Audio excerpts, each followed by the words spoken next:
Have you ever wondered what it would be like to be chosen by God for a monumental mission? Imagine living your life as an ordinary person, only to have a divine encounter that changes everything. Today we dive into the awe-inspiring story of a man who experienced just that, a man who spoke face to face with God himself. Moses was no ordinary man. Born into a world of danger and oppression, his life began with a miracle. Placed in a basket and sent down the Nile River to escape a death sentence, he was found and raised in the palace of the very king who sought his demise. But why was he spared? What purpose did God have for this Hebrew child adopted into Egyptian royalty? As Moses grew, he couldn't ignore the whispers of his true heritage, the clash of identities and the stirring of a greater calling brewed within him. This inner turmoil led to a dramatic and fateful decision, one that would set the stage for his extraordinary destiny. But before we get to that turning point, let's consider the sheer gravity of his upbringing in the heart of Egypt, a place of power, privilege, and ultimately, a place where God's plan would unfold in the most unexpected ways. If you're captivated by the unfolding mystery of Moses' life, make sure to subscribe to our channel and hit the notification bell so you don't miss out on the rest of this incredible journey. Every detail, every moment builds towards a story that has been told for millennia, yet never ceases to inspire and amaze. So, who was this man truly destined to become? And how did the seeds of his remarkable journey take root amidst the splendor and danger of ancient Egypt? Stay tuned as the tale of Moses, the man who spoke face to face with God, continues to unravel. Moses' story takes an extraordinary turn as we explore his birth and the divine interventions that marked his early life.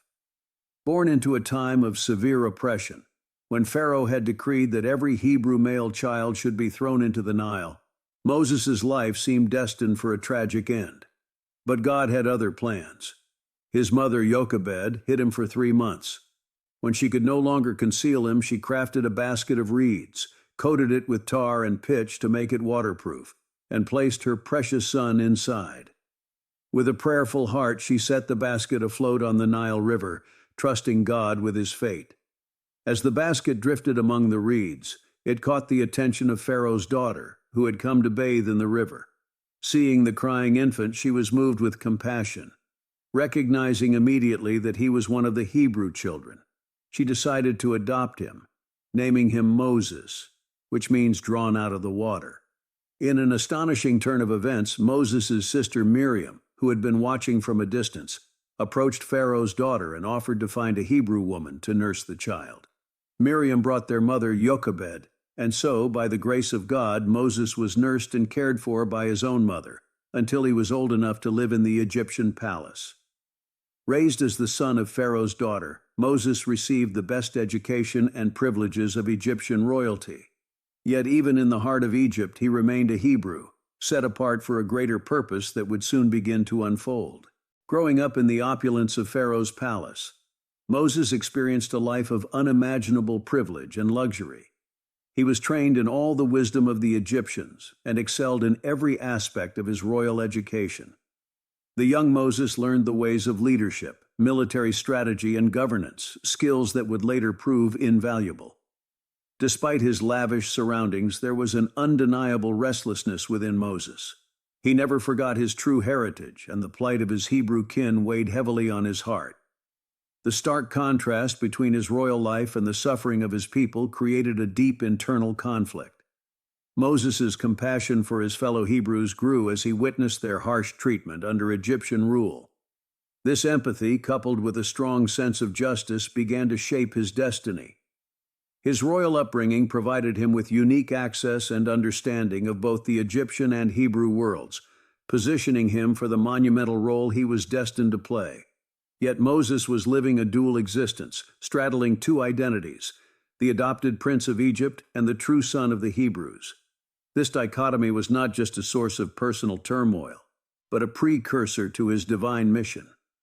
As the tensions of his dual identity intensified, the path he would take to fulfill his extraordinary destiny was becoming clearer. As Moses matured, the inner conflict between his royal life and his Hebrew heritage reached a boiling point.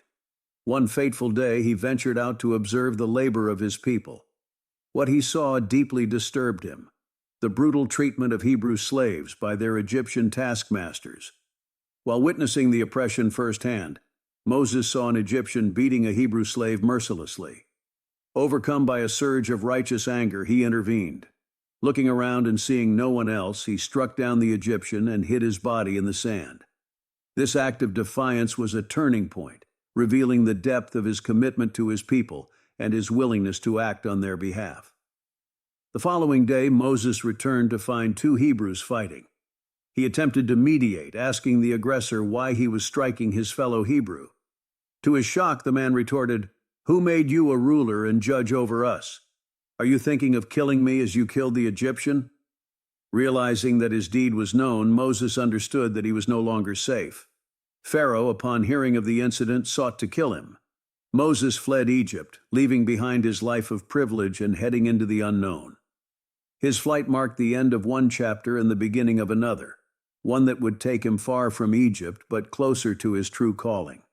This critical moment not only signaled Moses' departure from Egypt, but also set him on a path where his leadership and faith would be tested and refined in ways he could never have imagined. Moses fled to the land of Midian, a vast desert region where he sought refuge from Pharaoh's wrath. In Midian, he found himself at a well, where he witnessed a group of shepherdesses being harassed by other shepherds. True to his nature, Moses intervened and defended them, helping them water their flock. Impressed by his bravery and kindness, the shepherdess's father, Jethro, a priest of Midian, invited Moses to stay with them. Moses accepted the offer and began a new chapter in his life, far removed from the luxuries of Egypt. He found solace and purpose in this simple yet profound existence. Jethro welcomed Moses into his family, giving him his daughter Zipporah in marriage. Moses embraced this new life, and soon he became a shepherd, tending Jethro's flocks. The once prince of Egypt now walked the rugged hills of Midian, finding peace and a sense of belonging he had never known in Pharaoh's palace. During this period, Moses grew in wisdom and humility. His life in Midian, though quiet and unassuming, was a crucial time of preparation. He became a husband and a father, raising two sons, and through his daily responsibilities, he learned the ways of the wilderness, a skill that would prove vital in his future leadership. But even in this tranquil existence, the call of God was drawing near. Moses' time in Midian was not just a period of hiding.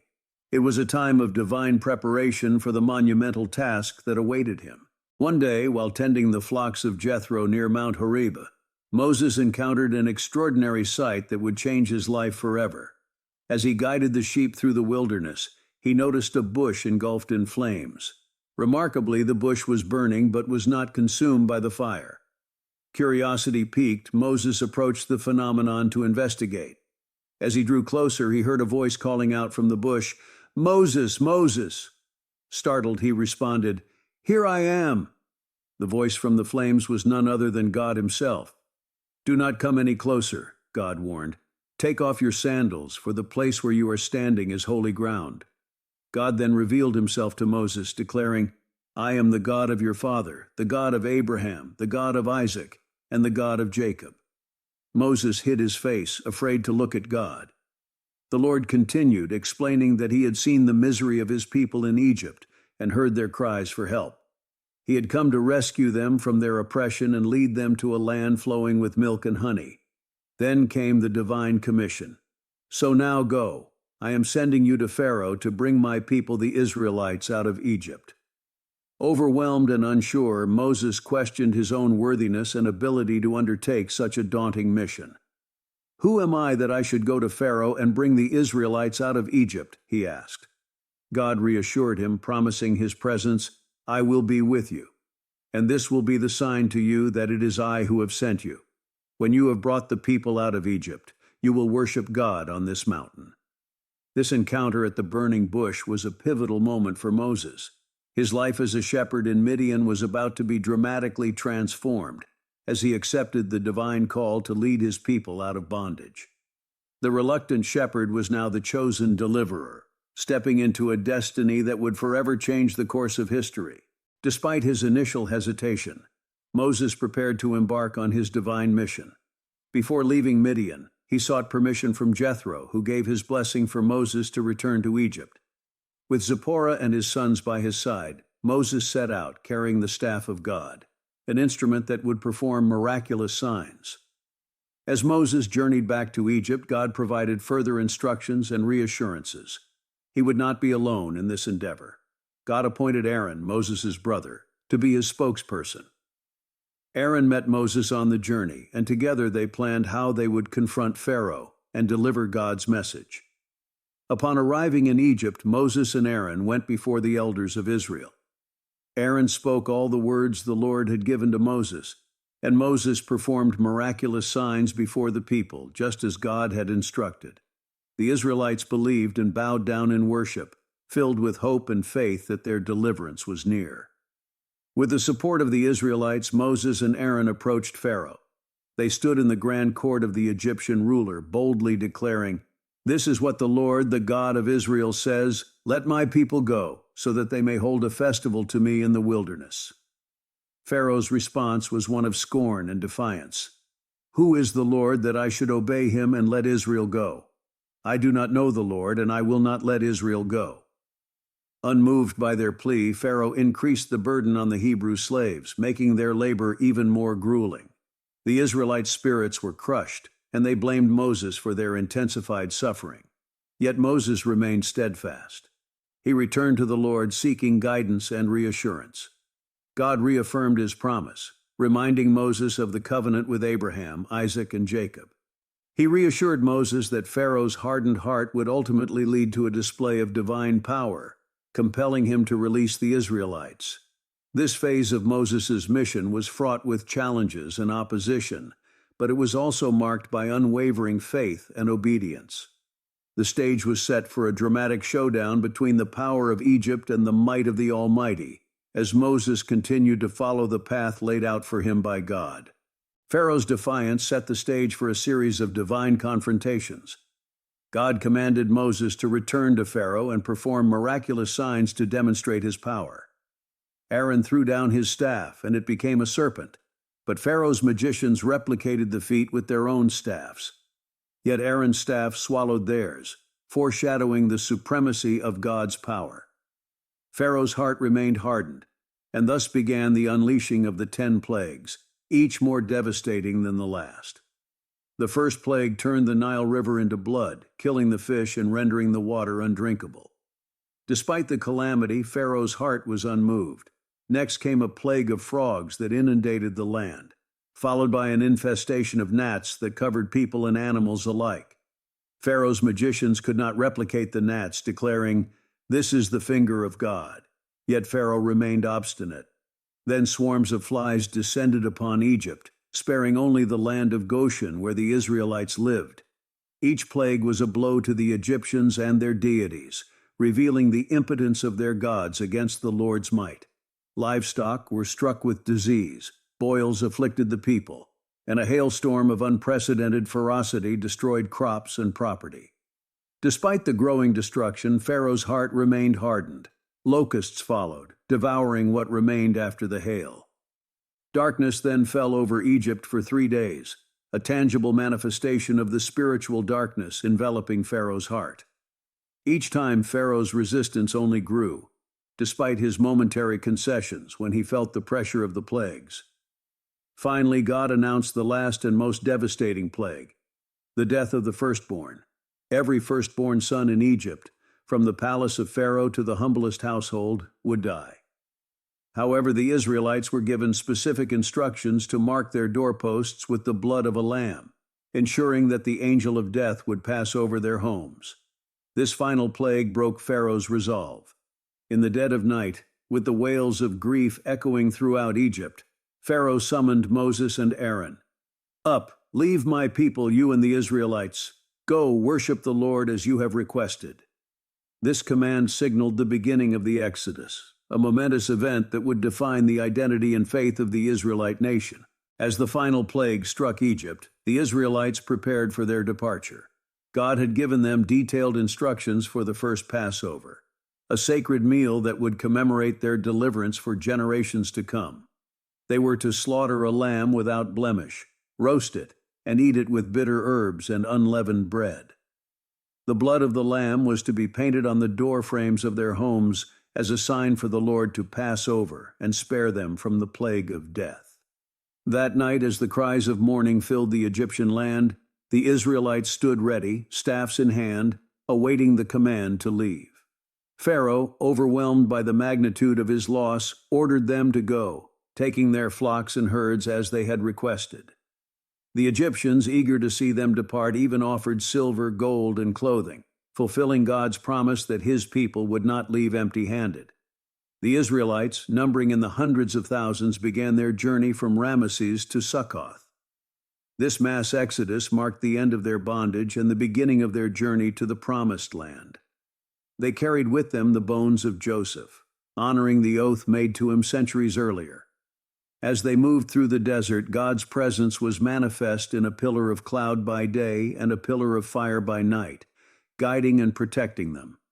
This divine guidance was a constant reminder of God's faithfulness and his commitment to lead them to a land flowing with milk and honey. However, Pharaoh's grief quickly turned to rage. Realizing the economic impact of losing his slave labor force, he mustered his army and pursued the Israelites with chariots, determined to bring them back. The Israelites, camped by the Red Sea, saw the advancing Egyptian forces and were terrified. They cried out to Moses, questioning why they had been brought out of Egypt only to die in the wilderness.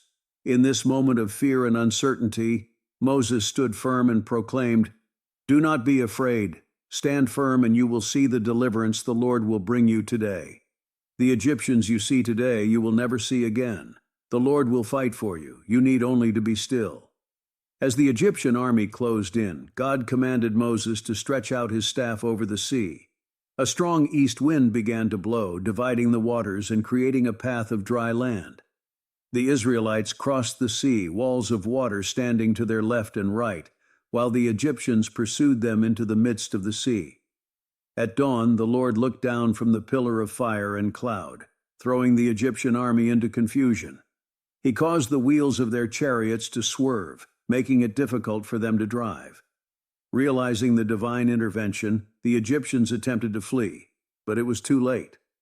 At God's command, Moses stretched out his hand over the sea once more, and the waters returned, engulfing Pharaoh's entire army. The Israelites stood on the far shore, witnessing the power and deliverance of their God. This miraculous crossing of the Red Sea cemented their faith and marked a defining moment in their journey to freedom. Moses and the Israelites sang a song of praise to the Lord, celebrating his triumph over their enemies and his faithful provision. Following their miraculous escape through the Red Sea, the Israelites were filled with a renewed sense of faith and gratitude. They sang a song of triumph led by Moses, exalting the Lord for his mighty deeds. "I will sing to the Lord, for he is highly exalted. Both horse and driver he has hurled into the sea. The Lord is my strength and my defense. He has become my salvation." Miriam, Moses' sister, took a tambourine in her hand, and all the women followed her with tambourines and dancing. She sang, "Sing to the Lord, for he is highly exalted. Both horse and driver he has hurled into the sea." The echoes of their worship resonated through the desert, a testament to the power and faithfulness of their God. As their celebration faded, the reality of the wilderness set in. The journey to the Promised Land was just beginning, and it was fraught with challenges. After 3 days of traveling without finding water, they arrived at Marah, where the water was bitter and undrinkable. The people grumbled against Moses, questioning what they would drink. Moses cried out to the Lord, and the Lord showed him a piece of wood. When Moses threw it into the water became fit to drink. There the Lord issued a decree and a law for them, and he tested them. He said, "If you listen carefully to the Lord your God and do what is right in his eyes, if you pay attention to his commands and keep all his decrees, I will not bring on you any of the diseases I brought on the Egyptians, for I am the Lord who heals you." From Marah, the Israelites traveled to Elim, where they found 12 springs and 70 palm trees, and they camped there near the water. This oasis was a welcome respite, a place of refreshment and renewal, symbolizing God's provision and care for his people in their journey through the wilderness. Yet the road ahead was long, and the lessons of trust and obedience were only beginning. As they set out from Elim, the vast and harsh desert stretched before them, a reminder that their dependence on God would be their sustenance and strength in the trials to come. As the Israelites journeyed further into the wilderness, the initial joy of their deliverance began to wane. The barren desert presented new challenges, and soon the people faced a severe shortage of food. Hunger gnawed at their bellies, and their faith wavered. They grumbled against Moses and Aaron, lamenting their situation. "If only we had died by the Lord's hand in Egypt," they complained. "There we sat around pots of meat and ate all the food we wanted. But you have brought us out into this desert to starve this entire assembly to death." Moses turned to the Lord for help, and God responded with a promise of provision. That evening, quails covered the camp, providing meat for the people to eat. The following morning, they witnessed another miracle. As the dew evaporated, thin flakes like frost appeared on the desert floor. The Israelites were puzzled and asked each other, "What is it?" Moses explained, "It is the bread the Lord has given you to eat." This bread from heaven, called manna, was a daily reminder of God's provision. Each morning they were to gather just enough for that day, an exercise in trust and obedience. On the sixth day they were to collect twice as much, to prepare for the Sabbath rest. Some, disbelieving, tried to hoard the manna, but it spoiled and became infested with maggots. Through this, God taught them to rely on His daily provision and to respect the Sabbath. The manna sustained the Israelites throughout their journey in the wilderness. It was a symbol of God's faithfulness, providing for their physical needs while also teaching them spiritual lessons of trust, obedience, and reliance on Him. Even in their complaints and doubts, God's mercy and provision remained steadfast. As they moved through the desert, the Israelites learned that their survival depended on their willingness to follow God's instructions and trust in His continuous care. The manna was more than just food. It was a daily testament to God's unfailing love and commitment to His people, guiding them step by step toward the Promised Land. As the Israelites continued their journey through the wilderness, another dire need arose. They found themselves without water again, this time at a place called Rephidim. The people's frustration reached a boiling point, and they quarreled with Moses, demanding, "Give us water to drink." Their desperation turned to anger as they accused Moses of bringing them out of Egypt to die of thirst, along with their children and livestock. Moses, deeply distressed, cried out to the Lord, "What am I to do with these people? They are almost ready to stone me." God, ever faithful, provided a solution. He instructed Moses to take some of the elders of Israel and go ahead of the people to the rock at Horeb. God said, "I will stand there before you by the rock. Strike the rock, and water will come out of it for the people to drink." Moses did as the Lord commanded. He struck the rock with his staff, and water gushed forth, enough to quench the thirst of the entire congregation and their livestock. This miraculous provision reaffirmed God's presence and care, even in the face of the people's doubts and grievances. The place was named Massah and Meribah, which mean testing and quarreling, because the Israelites quarreled and tested the Lord, saying, "Is the Lord among us or not?" This episode was a profound lesson in faith and reliance on God. Despite their frequent complaints and lack of trust, God continued to provide for the Israelites in miraculous ways. Each challenge they faced in the wilderness served to deepen their understanding of God's power and faithfulness.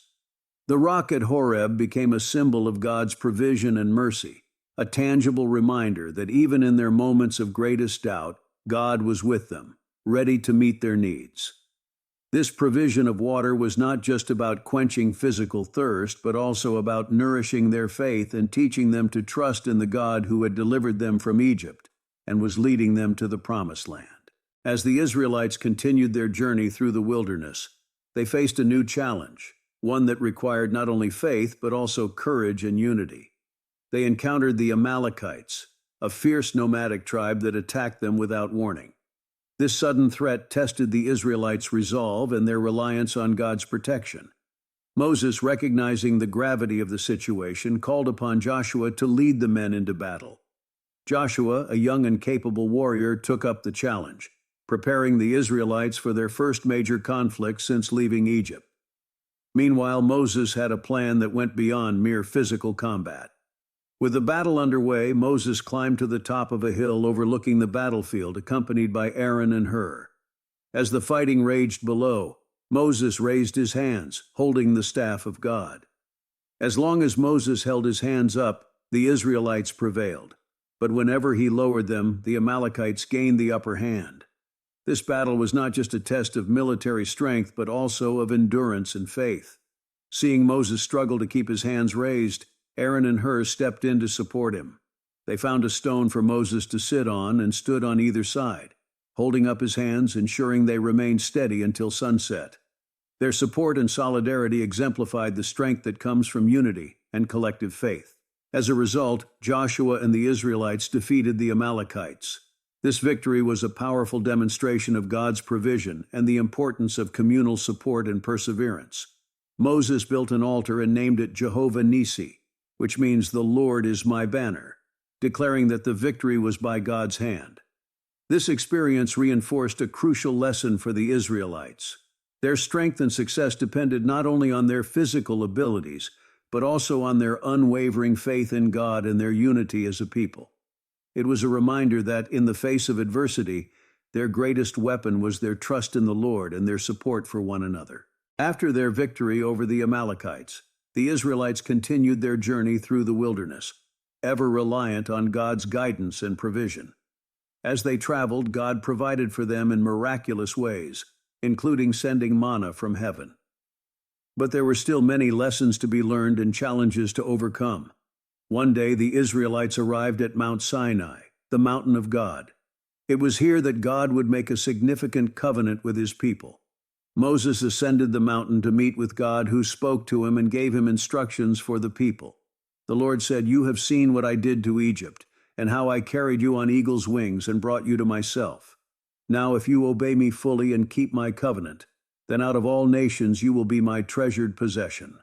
Although the whole earth is mine, you will be for me a kingdom of priests and a holy nation." Moses descended the mountain and conveyed God's words to the Israelites.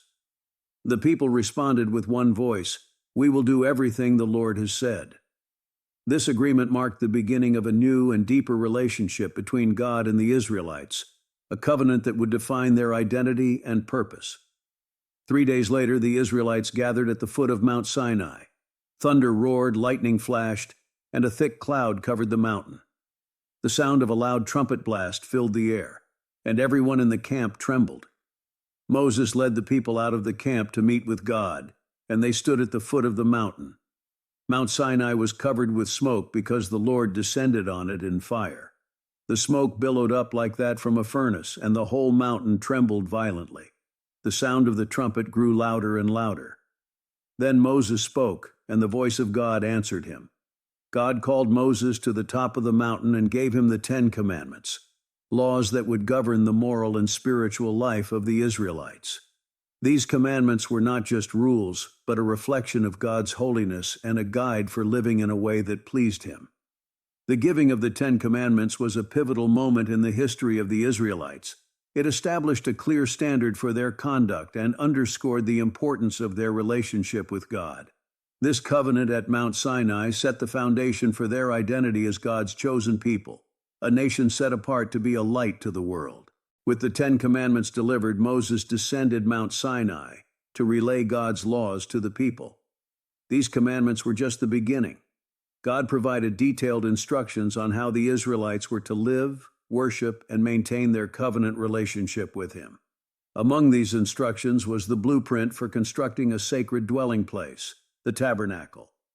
The tabernacle was to be a portable sanctuary, a tangible representation of God's presence among his people.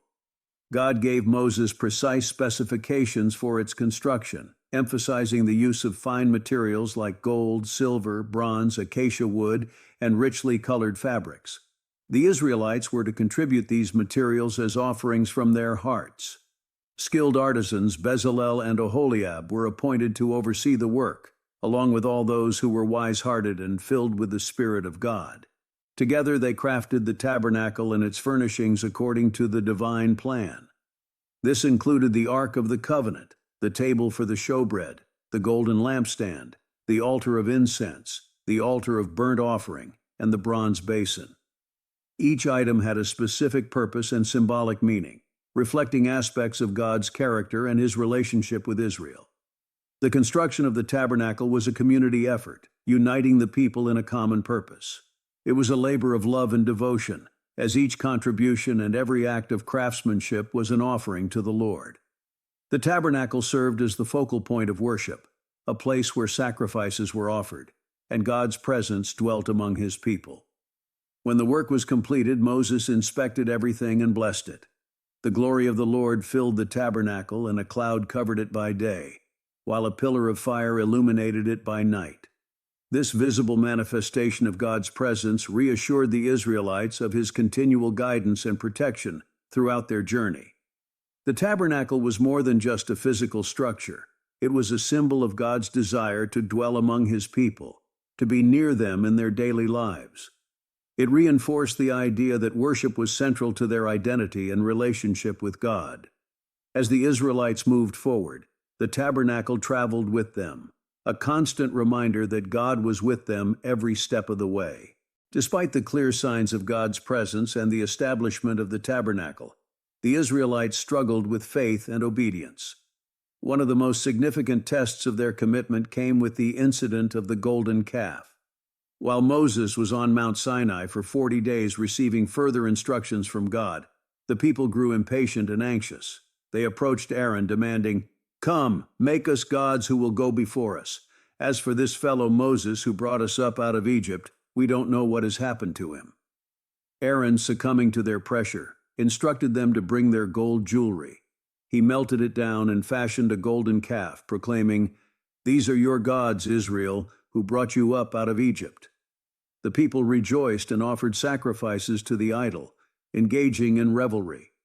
Their actions were a direct violation of the commandments they had just received, particularly the prohibition against idolatry. This betrayal occurred even as Moses was in the presence of God, receiving the laws meant to guide and protect them.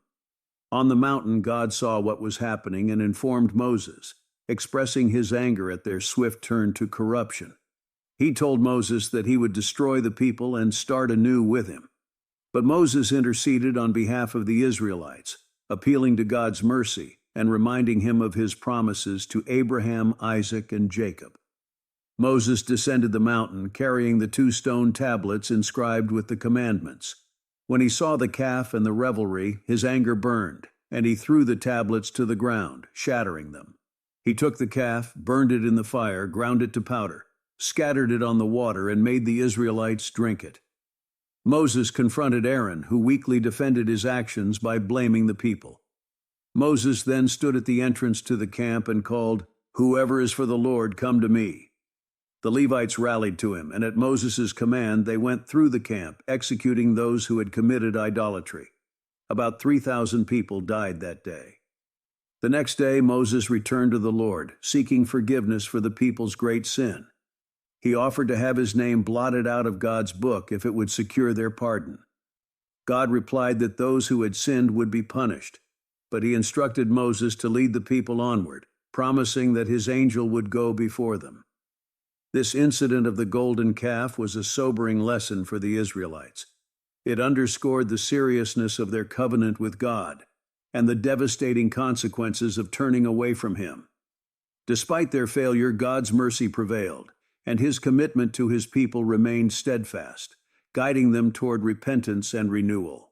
Following the incident of the golden calf, the Israelites faced a period of renewal and recommitment to their covenant with God. Moses, ever the mediator, went back up Mount Sinai at God's command to receive a new set of tablets to replace the ones he had shattered. This act symbolized God's willingness to restore the relationship despite the people's grievous sin. God instructed Moses to chisel out 2 stone tablets like the first ones and to come up the mountain alone. Early the next morning, Moses ascended Mount Sinai, carrying the 2 tablets. The Lord descended in a cloud, and Moses stood there with him, hearing the declaration of God's name and character. The Lord, the compassionate and gracious God, slow to anger, abounding in love and faithfulness, maintaining love to thousands, and forgiving wickedness, rebellion, and sin. yet he does not leave the guilty unpunished. Moses bowed to the ground and worshipped, pleading with God to go with them and forgive their wickedness. God agreed, renewing his covenant and promising to perform wonders never before seen in any nation. He emphasized the importance of faithfulness and obedience, warning against making covenants with the inhabitants of the land they were entering, as this would lead them into idolatry. For 40 days and 40 nights Moses remained on the mountain, neither eating bread nor drinking water, as he wrote the words of the covenant, the 10 Commandments, on the new tablets. During this time, God provided additional laws and guidelines to govern the Israelites' lives, emphasizing their distinct identity as his chosen people. When Moses descended the mountain, his face was radiant because he had spoken with the Lord. The Israelites were afraid to come near him, so he covered his face with a veil. Whenever he entered the Lord's presence to speak with him, he would remove the veil, but when he came out and spoke to the Israelites, he would cover his face again. This radiant face of Moses was a powerful sign of God's glory and the renewed covenant. It served as a constant reminder of God's presence and the sacred relationship between him and his people.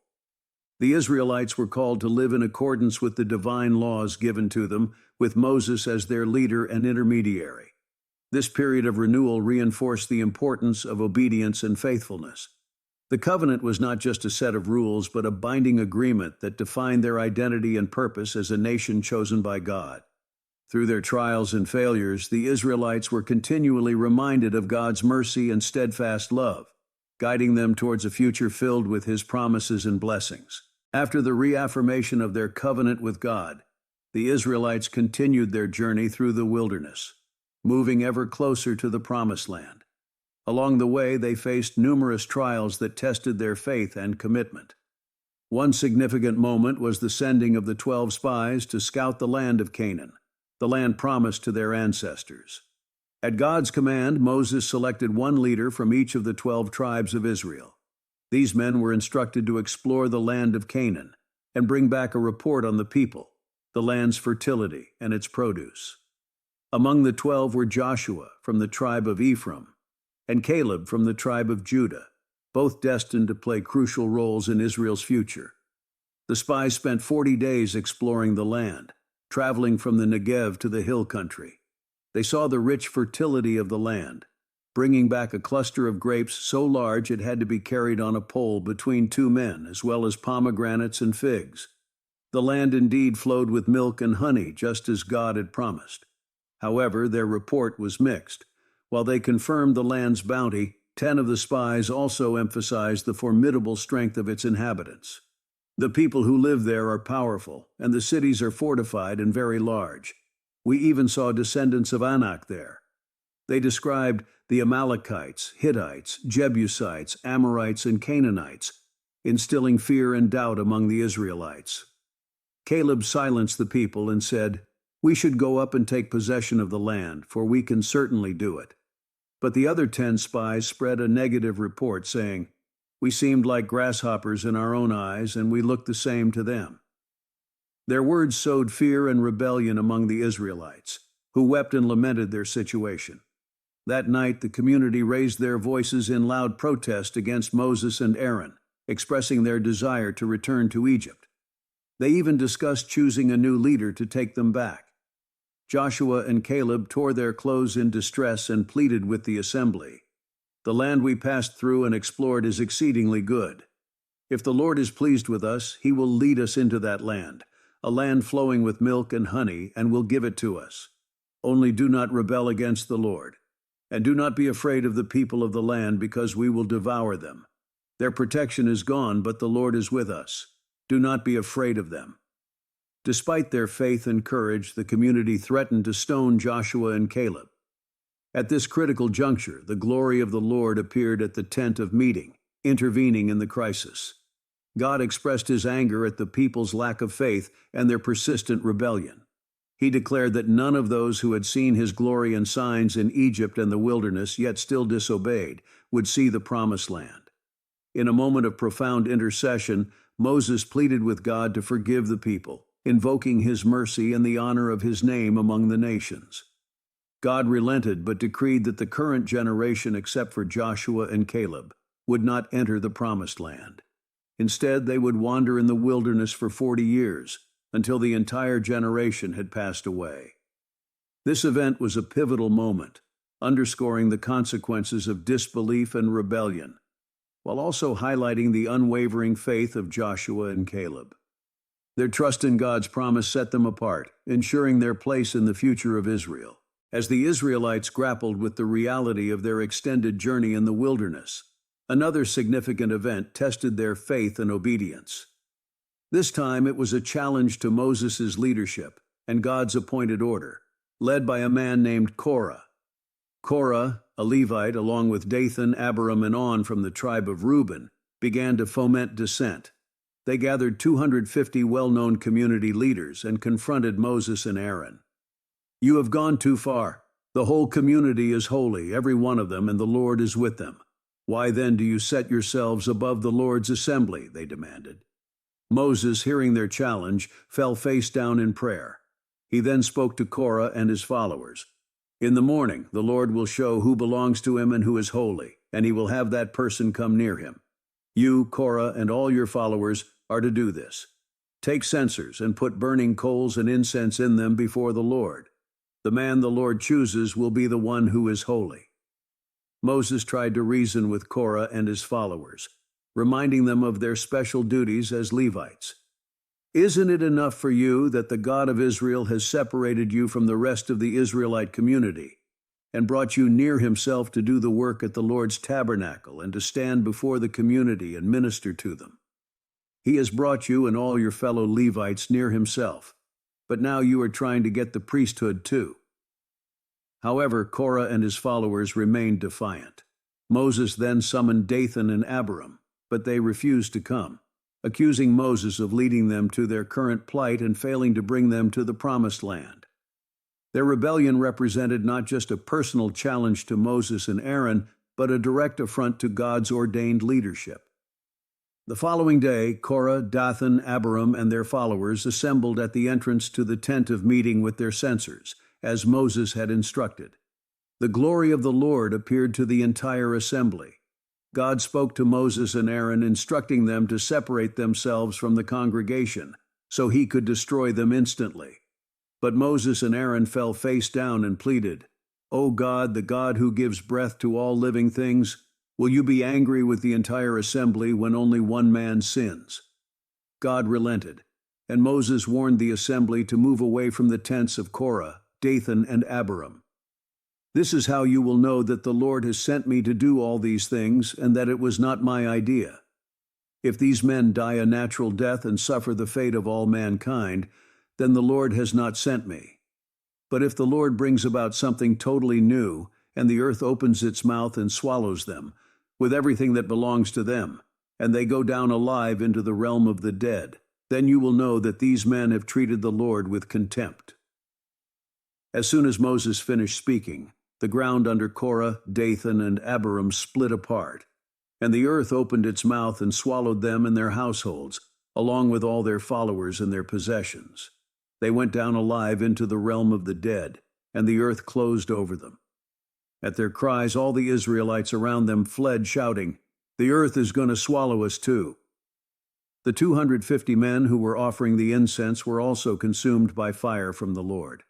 This dramatic judgment underscored the seriousness of rebelling against God's chosen leaders and his ordained order.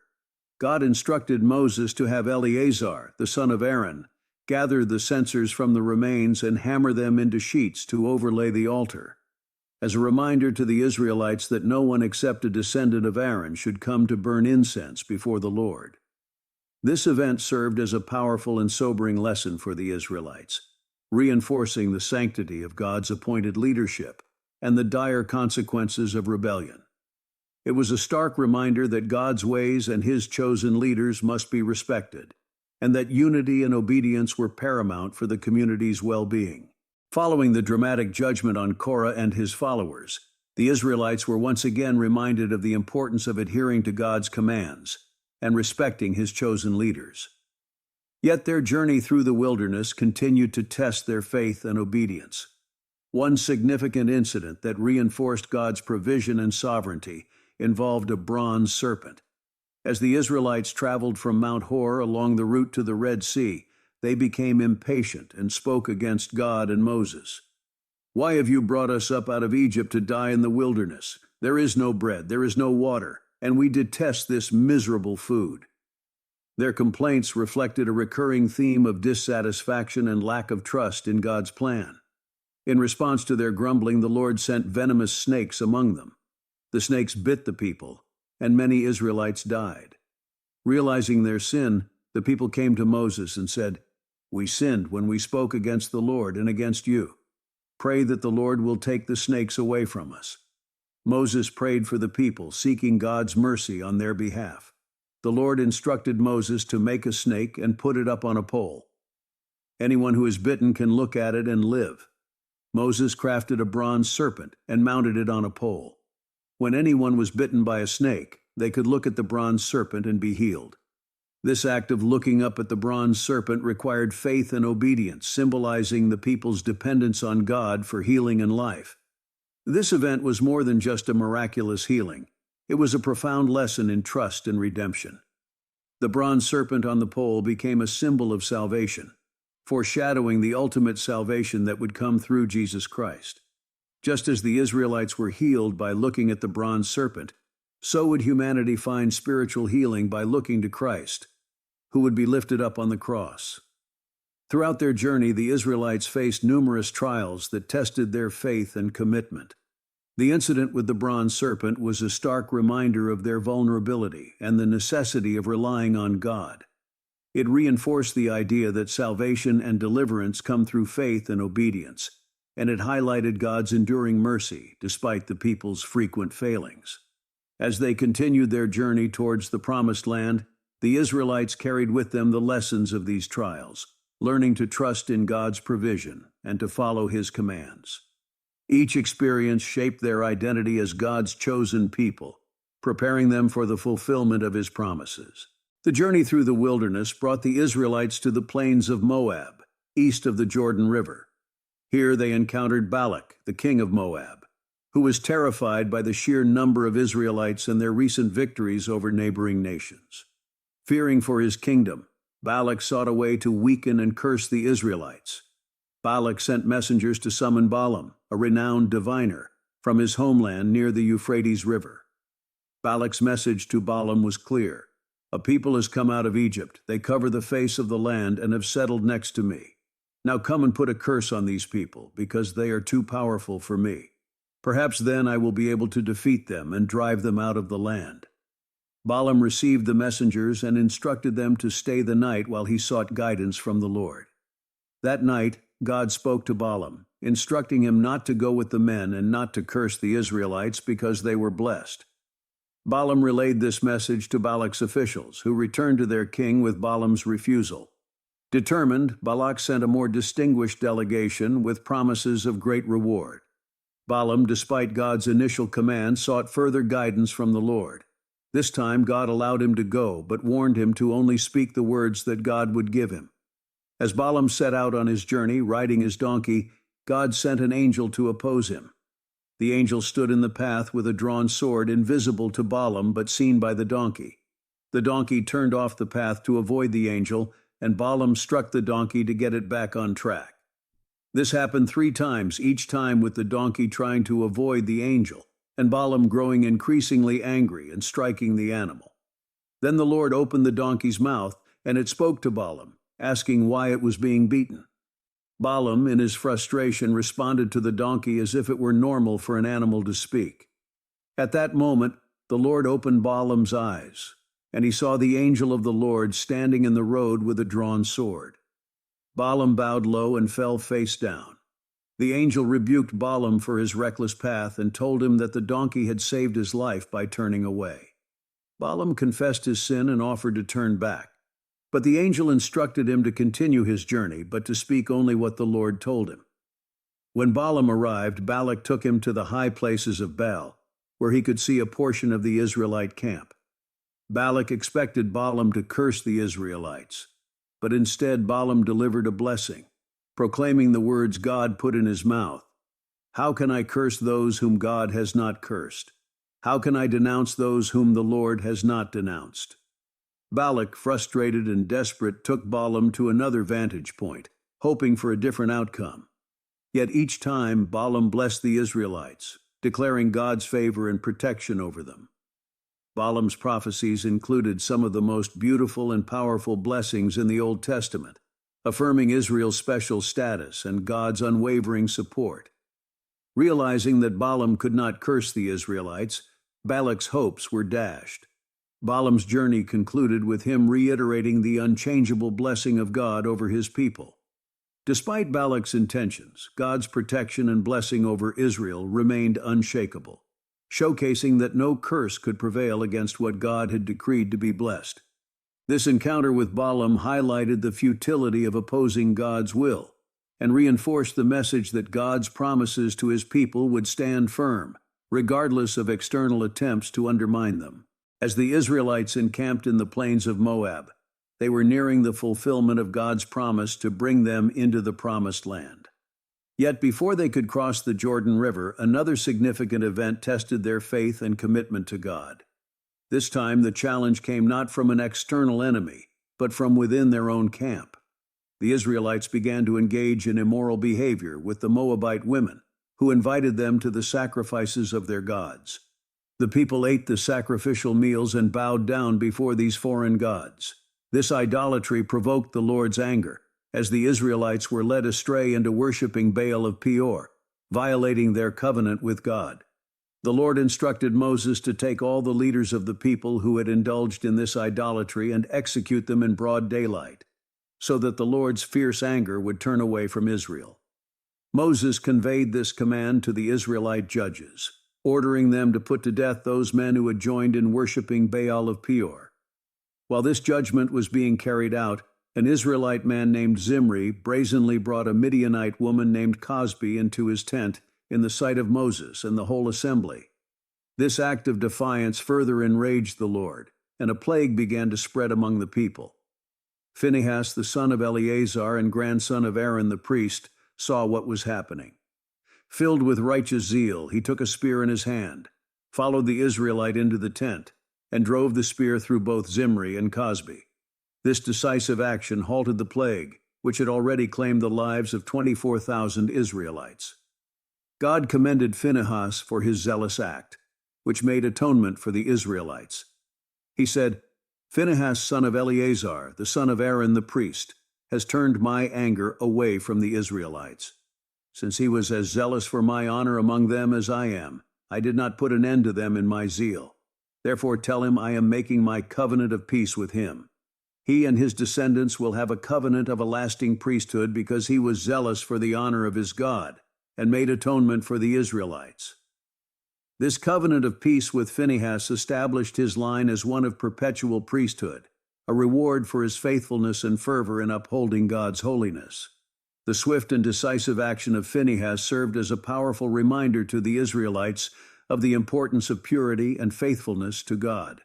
After these events, the Lord instructed Moses to treat the Midianites as enemies and strike them because they had deceived the Israelites into worshiping Baal of Peor through the counsel of Balaam. This command was carried out, marking the end of this chapter of idolatry and disobedience. The episode of Baal of Peor was a stark warning to the Israelites about the dangers of idolatry and immorality. It highlighted the necessity of remaining faithful to God and the severe consequences of turning away from Him. Through the zealous actions of Phinehas, the importance of maintaining the sanctity of the covenant and upholding God's honor was firmly reinforced. After the crisis at Baal of Peor, the Israelites continued their preparations to enter the Promised Land.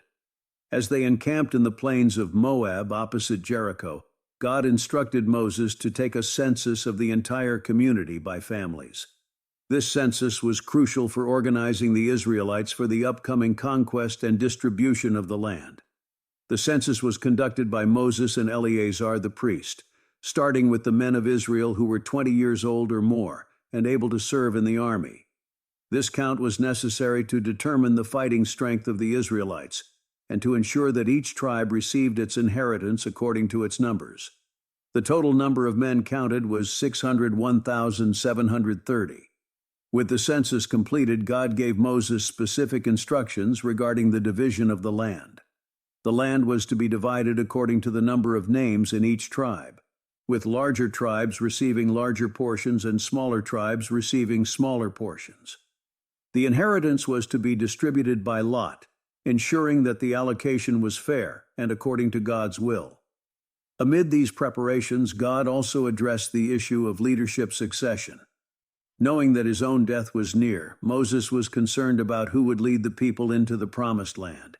He asked the Lord to appoint a leader to ensure that the community would not be like sheep without a shepherd. God instructed Moses to take Joshua, the son of Nun, a man in whom the Spirit of God was present, and lay his hands on him. Moses was to present Joshua before Eleazar the priest and the entire assembly, commissioning him in their sight. This act of laying on of hands and public commissioning signified the transfer of leadership and God's endorsement of Joshua as the new leader. Moses did as the Lord commanded. He took Joshua and presented him before Eleazar the priest and the whole assembly. He laid his hands on him and commissioned him as the Lord had instructed. This moment marked a significant transition in leadership, as Joshua was now entrusted with the task of leading the Israelites into the promised land. God also provided specific instructions for Joshua to seek guidance from Eleazar the priest, who would use the Urim and Thummim to determine God's will in decisions related to leadership and strategy. This ensured that Joshua's leadership would be guided by divine wisdom and direction. With the new leadership established, the Israelites were ready to move forward. Moses had faithfully led the people through the wilderness, and now Joshua was prepared to take them into the fulfillment of God's promise. The stage was set for the conquest of Canaan, and the people were united and organized under God's chosen leaders. This transition highlighted the continuity of God's plan and the importance of faithful leadership. Joshua's commissioning was a testament to God's ongoing guidance and provision for his people, ensuring that they would have the leadership needed to conquer the land and establish themselves as a nation in fulfillment of his promises. With Joshua now appointed as the leader of the Israelites, the time had come to prepare for the conquest of the promised land. Before crossing the Jordan River into Canaan, God commanded Moses to remind the people of the laws and decrees that would govern their lives in the new land. This restatement of the law, known as the Book of Deuteronomy, served as a renewal of the covenant between God and his people. Moses assembled the entire assembly of Israel and began to recount their journey, emphasizing God's faithfulness and the lessons they had learned. He reminded them of the 10 Commandments, the core principles that would guide their relationship with God and each other. Moses also expanded on various laws concerning worship, social justice, and daily living, ensuring that the Israelites understood their responsibilities in maintaining their covenant with God. One of the central themes in Moses' speeches was the importance of obedience. He urged the people to love the Lord their God with all their heart, soul, and strength, and to teach these commandments to their children. Moses stressed that their prosperity and success in the land depended on their faithfulness to God's commands. Moses also warned them about the dangers of idolatry and the influence of the surrounding nations. He emphasized the need to remain separate and holy, destroying the idols and places of worship of the Canaanites to avoid being led astray. This call to purity was crucial for maintaining their identity as God's chosen people and ensuring his blessings upon them. As part of his farewell address, Moses delivered a series of blessings and curses, outlining the consequences of obedience and disobedience. The blessings included prosperity, victory over enemies, and fruitful land, while the curses involved defeat, famine, and exile. These vivid contrasts underscored the seriousness of their covenant and the impact of their choices. In a poignant moment, Moses reminded the Israelites that he would not be leading them into the promised land.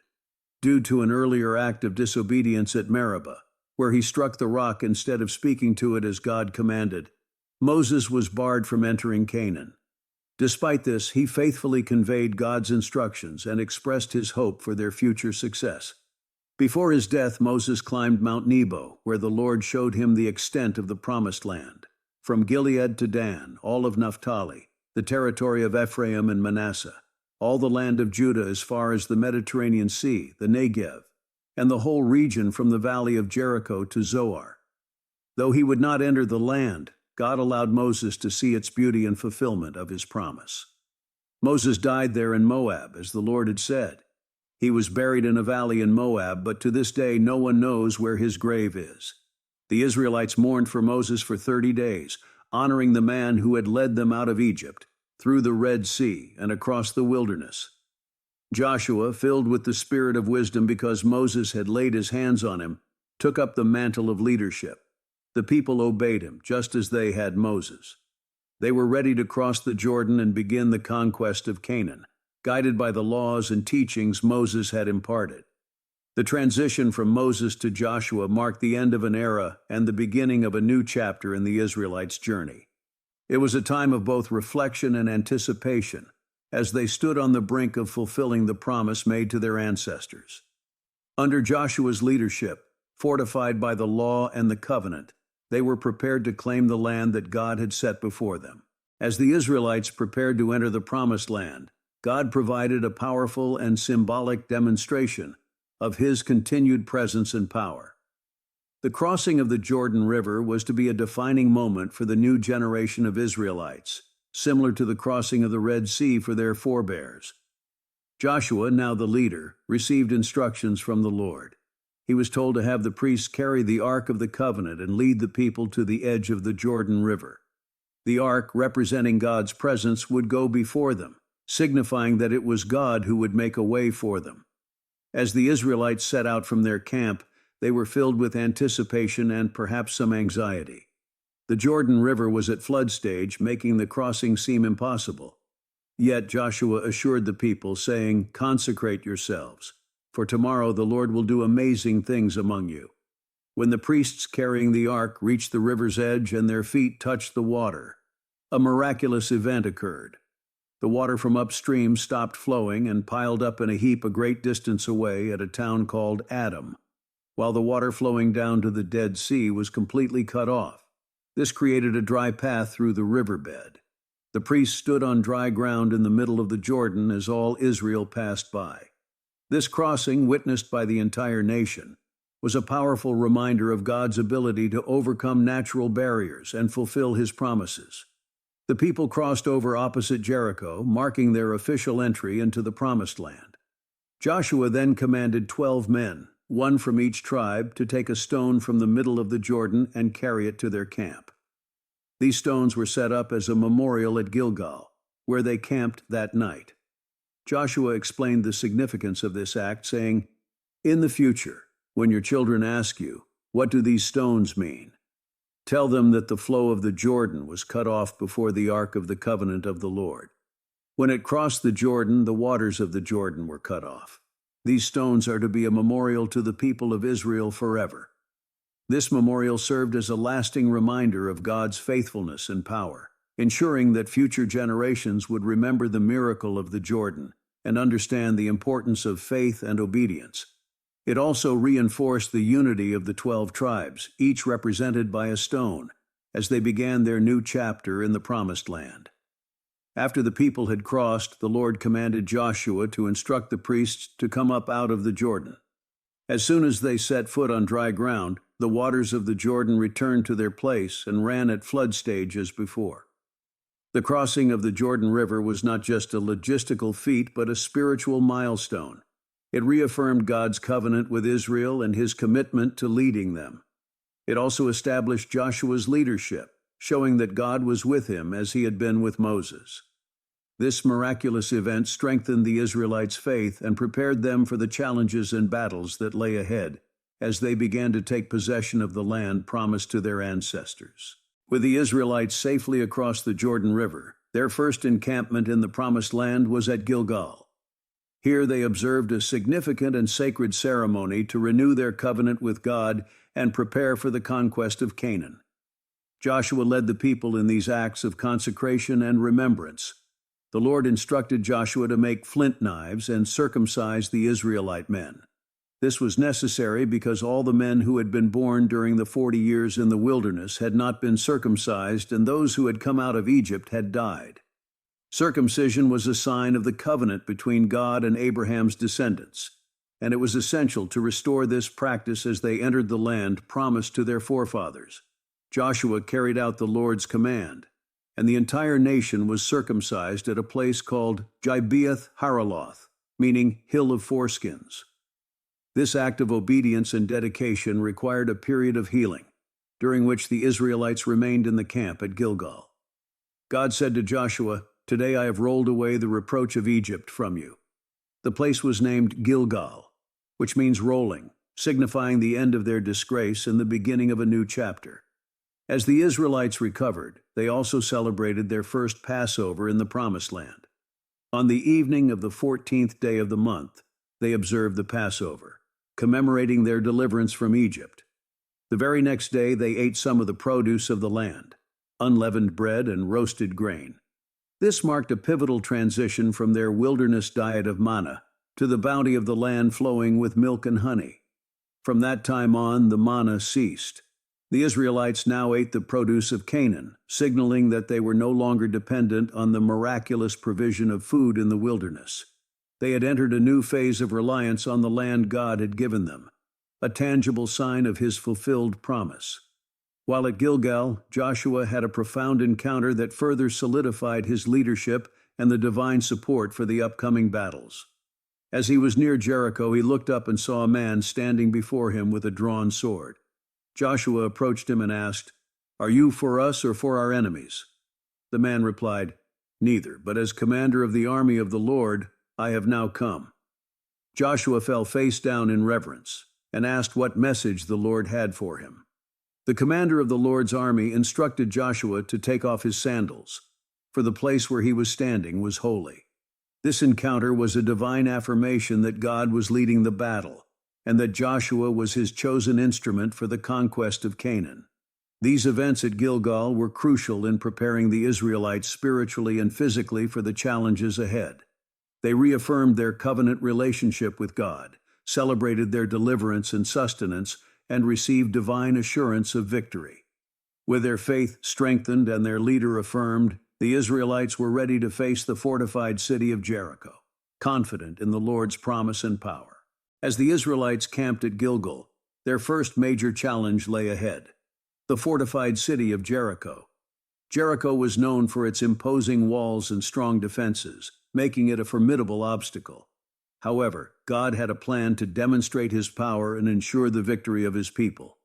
The Lord gave Joshua specific instructions for the conquest of Jericho. The strategy was unconventional and required absolute faith and obedience. Joshua gathered the people and relayed God's plan. For 6 days, the entire army was to march around the city once each day. 7 priests were to carry trumpets of ram's horns ahead of the Ark of the Covenant. On the 7th day, they were to march around the city 7 times, with the priests blowing the trumpets. After the 7th circuit, the priests would give a long blast on the trumpets, and the whole army was to shout loudly. At that moment, the walls of Jericho would collapse, and the Israelites could charge straight in. The people obeyed Joshua's instructions without question. For 6 days, they marched around Jericho in silence, with only the sound of the trumpets breaking the quiet. The residents of Jericho must have watched in bewilderment and fear as the Israelites carried out this strange ritual. On the 7th day, the atmosphere was charged with anticipation. The Israelites rose at dawn and began their 7 circuits around the city. The priests blew their trumpets, and the people remained silent, awaiting the signal. On the 7th and final lap, Joshua commanded the army, "Shout, for the Lord has given you the city." As the trumpets blared and the people shouted with all their might, the walls of Jericho collapsed, just as God had promised. The Israelites charged into the city, taking it with ease. They devoted the city to the Lord, destroying every living thing in it, men, women, young and old, cattle, sheep, and donkeys, as an offering to God. Only Rahab the prostitute and her family were spared, as she had hidden the spies sent by Joshua. Rahab and her family were brought out safely and settled outside the Israelite camp. Rahab's faith and courage in protecting the spies had earned her a place among God's people. She would later be remembered in the genealogy of Jesus Christ, a testament to God's grace and the inclusivity of his covenant. After the fall of Jericho, Joshua pronounced a curse on anyone who would attempt to rebuild the city. Jericho was to remain a monument to God's power and a warning to the enemies of Israel.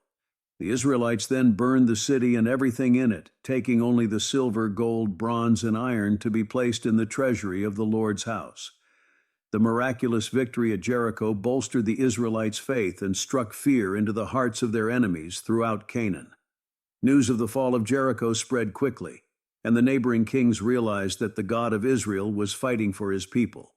This divine intervention demonstrated that the conquest of Canaan was not by human might or strategy, but by the power and will of God. With Jericho defeated, the Israelites had established a foothold in the Promised Land. The journey ahead would still be filled with battles and challenges, but the fall of Jericho was a clear sign that God was with them, leading and fighting for them every step of the way. The stage was set for the further fulfillment of God's promises as the Israelites continued their conquest of Canaan, guided by his commands and strengthened by his miraculous deeds. Following the remarkable victory at Jericho, the Israelites faced their next challenge, the city of Ai. Confident after their success, Joshua sent men to spy on Ai. The spies returned with a report that the city was small and could be taken with just a few thousand men. Acting on this advice, Joshua sent about 3,000 men to attack Ai. However, the Israelites met with unexpected resistance. The men of Ai counterattacked, killing about 36 Israelites and chasing the rest down the slopes. This defeat caused the hearts of the people to melt in fear. Joshua and the elders of Israel tore their clothes, fell face down before the ark of the Lord, and sprinkled dust on their heads, seeking answers and lamenting the loss.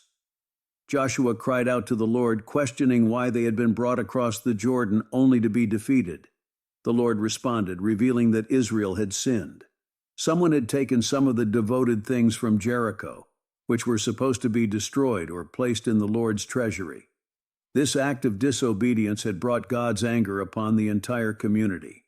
To address this, God instructed Joshua to consecrate the people and have them present themselves tribe by tribe.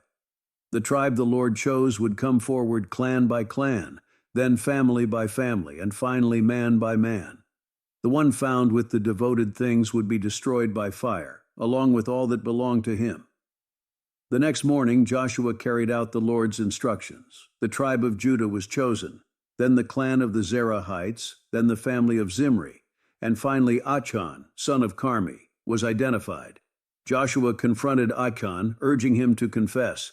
Achan admitted his sin, saying he had taken a beautiful robe from Babylonia, 200 shekels of silver, and a bar of gold weighing 50 shekels. He had hidden them in the ground inside his tent. Messengers were sent to Achan's tent, where they found the stolen items hidden just as he had described. They brought the items back to Joshua and spread them out before the Lord. Joshua, along with all Israel, took Achan, the silver, the robe, the gold bar, his sons and daughters, his cattle, donkeys, sheep, tent, and all that he had, to the valley of Achor. There Achan and his family were stoned and then burned, and a large pile of rocks was heaped over him, which remains to this day. This severe punishment was meant to remove the sin from Israel and restore God's favor. With the sin addressed and the community purified, God encouraged Joshua not to fear and to take the whole army to attack Ai. This time God provided a specific strategy for the battle. Joshua set an ambush behind the city, and as the main force approached Ai, the men of the city came out to meet them, leaving the city unprotected. Joshua and his men pretended to flee, drawing the men of Ai away. Then the ambush force entered the city, set it on fire, and cut off the escape routes. When the men of Ai looked back and saw their city in flames, they realized they were trapped. The Israelites turned and attacked, defeating the men of Ai and killing them all. The king of Ai was captured and later executed. This victory at Ai was a redemption of sorts for Israel. It demonstrated the importance of obedience to God and the need to deal with sin within the community. The fall of Ai was a turning point, restoring the Israelites' confidence and reaffirming that success in their conquest depended on following God's commands.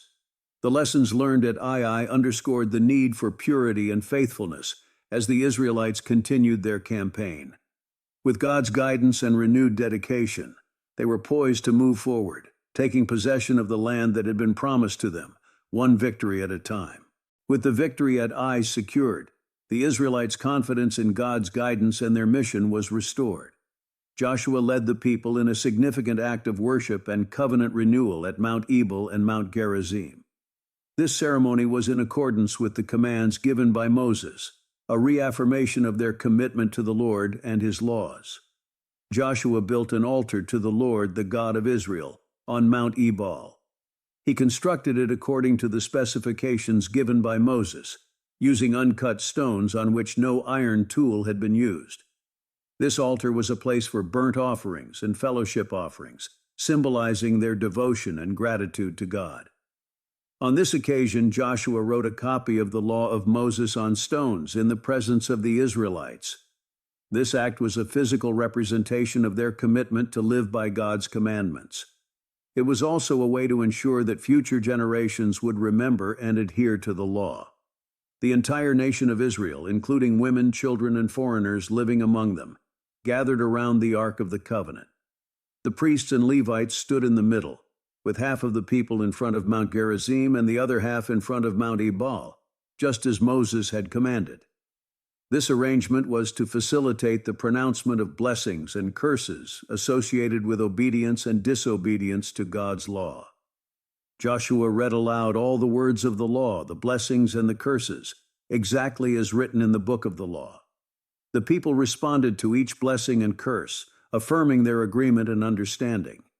This public reading and response created a communal bond, uniting them under the covenant with God. This covenant renewal at Mount Ebal and Mount Gerizim was more than a ritual.